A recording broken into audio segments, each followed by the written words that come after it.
need to be understanding in that circumstance, because sometimes sometimes they can't just do it on command. Sometimes absolutely, you're 100% correct. And this is why I tell men, we can feel sorry for these women, but do not commit to them.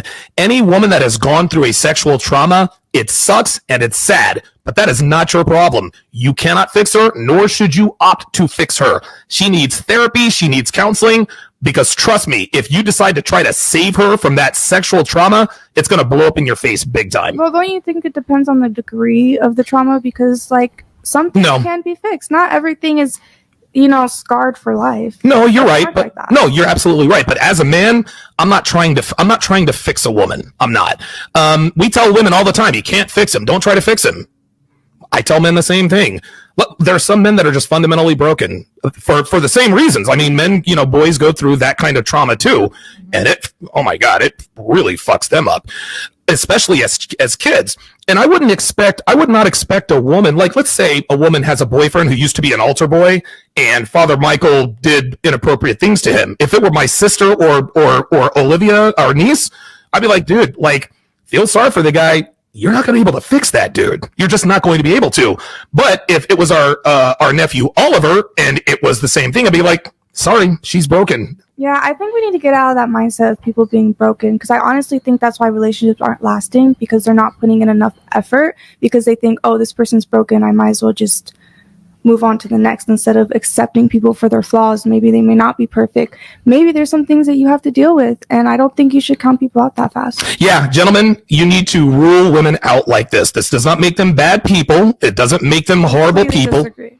No, I totally understand. No, I get it. I understand. Go ahead. That's because I see what you're trying to say. There are a number of people who do the work, do the therapy, get the help, figure it out, get over it, learn how to live with it, that type of thing. Mm-hmm. It's a very small percentage of those people. What they go through in order to get to that point, we're talking addiction, a lot of time mental illness, being abusive to other people.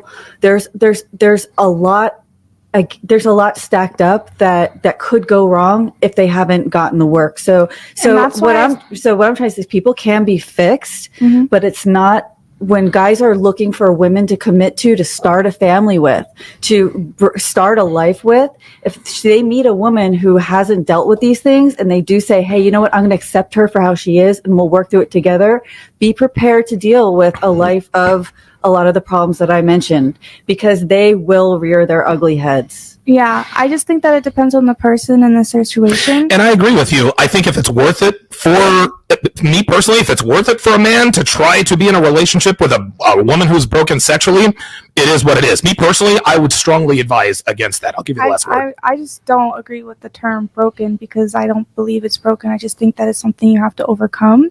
And I think that if more people had a mindset like that, I see a lot more single people, because I think we need to lower the bar a little bit. I have a question for you. Can I? Yeah, absolutely. What do you think about people who have mental illness?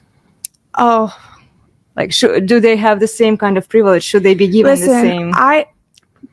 I don't think people with mental illnesses should date. Problem. That's a good question. Yeah, okay. I don't think people with mental illnesses should date, because that's something that can't be fixed. Like if you're schizophrenic or you're talking about like brain chemistry issues, schizophrenia, like a real mental illness. Your hearing voices and all that stuff. Yeah, like I heard the other day about like a man, I'm not even gonna say it, but basically someone who should not have had a kid, who was mentally disabled, had a kid. Who is mentally disabled. And I just don't think that's a good idea. That's not fair, I just think for society as a whole, we shouldn't be letting stuff like that happen. No, I agree. I mean, woulda, coulda, shoulda. But there's a difference between like being mentally ill and then going through a trauma. I think you can overcome a trauma. I think it's a lot harder to overcome a mental illness. Mental illness is almost impossible to overcome without the aid of medication. Actually, I would consider broken. Mm-hmm. What would you call someone who has a mental illness because of trauma? If they're not broken, they are. Wait, a mental illness because of trauma? No. Let's just not call it a mental illness. Because I agree with you. I think there's a difference between like chemical imbalances in the brain. So are you saying like depression, anxiety, or talking about these type of things? Okay. So like, there's so many people that are struggling with these things like depression, anxiety, sexual trauma. it's such a large percentage that So what would you call those people? Instead of broken, you call them... Honestly, at this point, I'd call it normal. It's hard for me to meet someone who hasn't been through something. So, again, I stick by what I say. Ladies... He was looking for the word damaged, right? I am now. Yeah. And listen, we're all damaged. We all have baggage to some degree. Yeah. Now, again, here's the thing. We're all the same. We all operate the same way fundamentally, but on a surface level, you might meet someone who is more willing to deal with broken women. Maybe the guy maybe he works part-time at a women's shelter and he understands how to do.